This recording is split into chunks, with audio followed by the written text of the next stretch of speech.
Drinking is injurious to health. Drinking is deadly to your green card. இது என்னங்க புதுசாக சொல்கிறீங்க? காமெடிலாம் பண்ணாதீங்க ப்ரோ. இல்லைங்க, நான் நிஜமாவே தான் சொல்கிறேன். இது உண்மை. என்னதான் நடக்குது? என்னதான் இந்த பிரேக்கிங் நியூஸ்? வாங்க பார்க்கலாம். இது உலக அரசியல் வித் உங்கள் எஸ்கே. DUI இதுதாங்க இப்போ பிரேக்கிங் நியூஸ். இந்த DUIயில் நீங்கள் மாட்டினீங்கன்னா உங்களை இம்மீடியட்டாக டீபோர்ட் பண்ணலாம், இல்லை நாடு கடத்தலாம். முதல்ல DUIனா என்னன்னு எக்ஸ்பிளைன் பண்ணுறேன். Driving under influence. நீங்கள் ஒரு காரை ஓட்டுறீங்க, ஆனால் குடிச்சிட்டு ஓட்டுறீங்க, இல்லை ட்ரக்ஸோட இன்ஃப்ளூயன்ஸில் ஓட்டுறீங்கன்னா அதுக்கு பேர் தான் டிரைவிங் அண்டர் இன்ஃப்ளூயன்ஸ்ன்றாங்க. இதை மாதிரி நீங்கள் ஓட்ட சொல்ல யூஎஸில் நிறைய ரூல்ஸ் இருக்குது. அதாவது உங்கள் ரத்தத்தில் எவ்வளோ கலந்துருக்கோ அதுக்கேற்ற மாதிரி பனிஷ்மெண்ட் பெனால்ட்டிஸ் மாறும். அதை தான் வந்து BACன்னு சொல்லுவாங்க, பிளட் ஆல்கஹால் கான்சன்ட்ரேஷன். அந்த பர்சன்டேஜ் 0.08% கீழே இருந்ததுன்னா மேபி உங்களை புல் பண்ணுற அந்த காப்போ போலீஸோ உங்களை சம்டைம்ஸ் வார்னிங் பண்ணி விடலாம். ஓகே, இவரால் சேஃபாக வீட்டுக்கு போக முடியும்னு தெரிஞ்சால் வார்ன் பண்ணி விடுவாங்க. இல்லைன்னா அவங்க உங்களை இமீடியட்டாக அரெஸ்ட் பண்ணலாம். உங்களுக்கு 3 to 6 months வரைக்கும் ஜெயில் டைம் தரலாம், இல்லாட்டி உங்களுக்கு பெனால்ட்டிஸும் தரலாம். இப்போ இந்த புது பில்லை என்ன சொல்கிறாங்கன்னா, நீங்கள் ஃபர்ஸ்ட் டைம் இந்த DUI கேஸில் மாட்டினாலே போதும், உங்களை நாங்கள் இமீடியட்டாக டீபோர்ட் பண்ணுவோம், இல்லாட்டி நாடு கடத்திடுவோம் அப்படின்னு சொல்கிறாங்க. நீங்களாம் கேட்கலாம், ஆஹா ஓகே, நான் இனிமேல் ரொம்ப சேஃபாக இருக்கேன், இதுக்கப்புறம் நான் காரில் போக சொல்ல இது மாதிரி எந்த மிஸ்டேக்கும் பண்ணாத நான் சேஃபாக ட்ரைவ் பண்ணுவேன்னு சொல்லலாம். அங்கே தான் அங்கே ஒரு பெரிய செக் பாயிண்ட்டை வைக்கிறாங்க.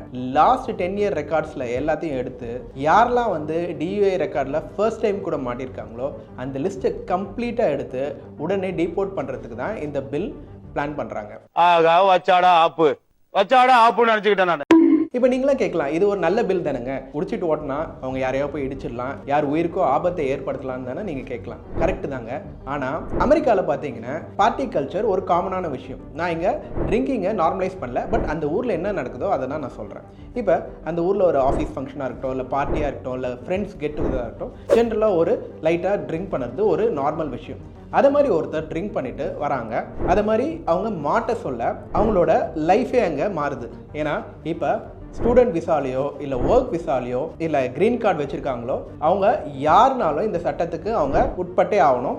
அதனால் அவங்களுக்கு ஒரு பெரிய இம்பேக்ட் இருக்குது. இப்போ இந்த கேஸில் மாட்ட சொல்ல நீங்கள் அந்த BAC பர்சன்டேஜ், அதாவது 0.08% கீழே இருந்தாலும் உங்களை ஜட்ஜ் லைட்டாக வார்ன் பண்ணி பெனால்ட்டி கொடுத்தா கூட இப்போ இந்த நியூ பில்னால் நீங்கள் இமீடியட்டாக டீபோர்ட் பண்ணுறதுக்கான வாய்ப்புகள் அதிகம்.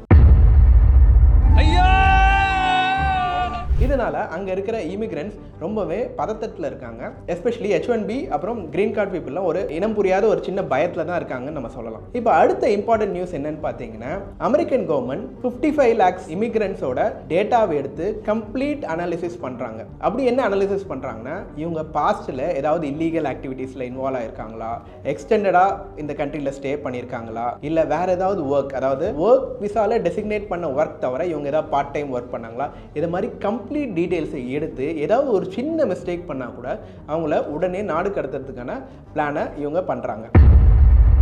இப்போ இன்னொரு ஷாக்கிங் நியூஸ்க்கு வருவோம்.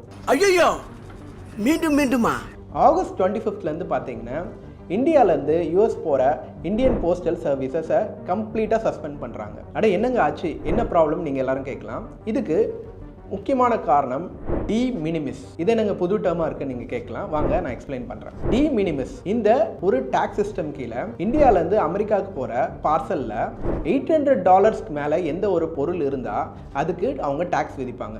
அதுக்கு கீழே இருந்ததுன்னா அதுக்கு டாக்ஸ் கிடையாது. இன்னைக்கு வரைக்கும் இந்த சட்டம் தான் இருந்தது. ஆனால் ட்ரம்ப் இப்போ அந்த ரூலை உடனடியாக மாற்றுறாரு. அதாவது ஈவன் $800 கீழே இருந்தாலும் டாக்ஸ் கட்டியே ஆகணும். இதனால் இந்தியாவிலேருந்து US போகிற கேரியர்ஸ்லாம் உங்களோட பொருளை எடுத்துகிட்டு போகிறல எங்களுக்கு சிக்கல், நிறைய டாக்ஸ் ஆகும் அப்படின்னு நிறைய ப்ராப்ளம்ஸை ஹைலைட் பண்ணுறாங்க. இதனால் இந்தியன் கவர்மெண்ட் டெம்பரரியாக இதை சஸ்பெண்ட் பண்ணியிருக்காங்க. இப்போ நீங்கள் இந்தியாவிலேருந்து USக்கு ஒரு லெட்டரோ இல்லை ஒரு கிஃப்ட் ஐட்டமோ அனுப்பணுன்னா நீங்கள் அனுப்பலாம், ஆனால் அது $100 ஒர்த்துக்கு கீழே இருக்கணும். அதுக்கு மேலே இருந்துன்னா உங்களால் அனுப்ப முடியாது. இதை மாதிரி ப்ராப்ளம்னால கவர்மெண்ட் இந்த சிஸ்டத்தை டெம்பரரியாக சஸ்பெண்ட் பண்ணி வச்சுருக்காங்க. எப்போ இந்த இஷ்யூ சால்வ் ஆகுதோ அதுக்கப்புறம் நம்ம திரும்ப இதை ரெஸ்யூம் பண்ணிக்கலான்னு ஒரு ஐடியாவில் இருக்காங்க. நீங்கள் இந்தியாவுக்குள்ளே இருந்தாலும் சரி, இந்தியாவுக்கு வெளியில் இருந்தாலும் சரி, இது மாதிரி தினம் புதிய சிக்கல்களும் புதிய ப்ராப்ளமும் வந்துட்டே தான் இருக்குது. இதெல்லாம் போக போக என்ன ஆகும்ன்றது இனிமேல் வர காலத்தில் தான் நம்மளால் பார்க்க முடியும். ட்ரம்ப் போட்ட இந்த பில் சரியா தவறா? நீங்கள் சரின்னு நினச்சிங்கன்னா எஸ்ன்னு கமெண்ட்டில் போடுங்க, இல்லை தப்புன்னு நினச்சிங்கன்னா நோன்னு கமெண்ட்டில் போடுங்க. எவ்வளோ எஸ் எவ்வளோ நோ வருதுன்னு நம்ம பார்ப்போம். இதை மாதிரி பிரேக்கிங் நியூஸ் அப்டேட்ஸை பற்றி தெரிஞ்சுக்கணுன்னா நம்ம சேனலை சப்ஸ்கிரைப் பண்ணுங்கள், லைக் பண்ணுங்கள். தேங்க்யூ.